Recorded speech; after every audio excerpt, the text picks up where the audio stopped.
High, আমি তোতনা। বাঙালির রান্না বান্নাতে সবাইকে আমন্ত্রণ। আজ আমি দেখাবো বাড়িতে কিভাবে নারকেল থেকে নারকেলের দুধ তৈরি করতে হয়। এর জন্য প্রথম আমি নারকেল দুভাগ করে নিয়েছি। এরপর ছুরি দিয়ে নারকেলটা আমি ছাড়িয়ে নিচ্ছি। তবে খুবই সাবধানে এটা করতে হবে। নারকেলের দুধ বানানোর জন্য শক্ত নারকেল ব্যবহার করতে হয়। নরম নারকেল, যেটা আমরা ডাব হিসাবে খাই, সেটার ভেতরেও নারকেল শাঁস সামান্য মোটা হয়ে যায়। ওই শাঁস থেকে ভালো নারকেলের দুধ পাওয়া যায় না। এইভাবেই সব ছাড়িয়ে নেব। আমি এখানে একটা নারকেলের অর্ধেকটা নিয়েছি। আমি নারকেলের সাদা অংশ নেব, আর বাকি এই ধারগুলো কেটে সব বাদ দিয়ে দিচ্ছি। নারকেলের সাথেই বাদামি অংশ দিলে দুধ বেশি সাদা হবে না। এইভাবেই সমস্ত ছাড়ানো নারকেলের বাদামি অংশ বাদ দিয়ে দেব।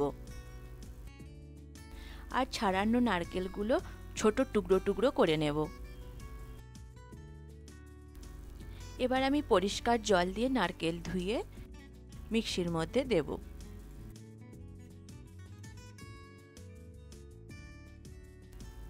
আর দেব 2 কাপ জল, অর্থাৎ 250 গ্রামের মতো জল।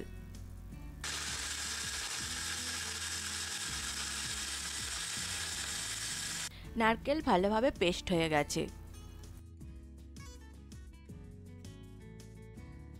এবার এটা আমি ছাঁকুনি দিয়ে একটি পাত্রে ছেঁকে নেব।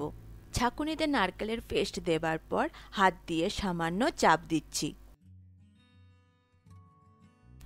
আর যেটা ছাঁকুনির ওপরে থেকে গেল, হাতে নিয়ে একটি আলাদা পাত্রে নিংড়ে নিচ্ছি। এইভাবেই মিক্সি থেকে নারকেল দুধ আর নারকেল আলাদা করে নেব। এরপর হাত দিয়ে নিংড়ে যে দুধটা বের করেছি, ওটাও ছাঁকনি দিয়ে ছেঁকে নেব। আমি এখানে একটা নারকেলের অর্ধেক নারকেল আর 250 গ্রাম জল দিয়ে নারকেল দুধ বানিয়েছি। নারকেলের দুধ আমি পাতলা বানিয়েছি। আর আপনারা যদি গাঢ় নারকেলের দুধ বানাতে চান, তাহলে 1 কাপ জল দিয়ে নারকেল পেস্টটা বানাবেন। তৈরি নারকেল দুধ। এটা আপনারা 3-4 দিন ফ্রিজে রেখেও ব্যবহার করতে পারেন।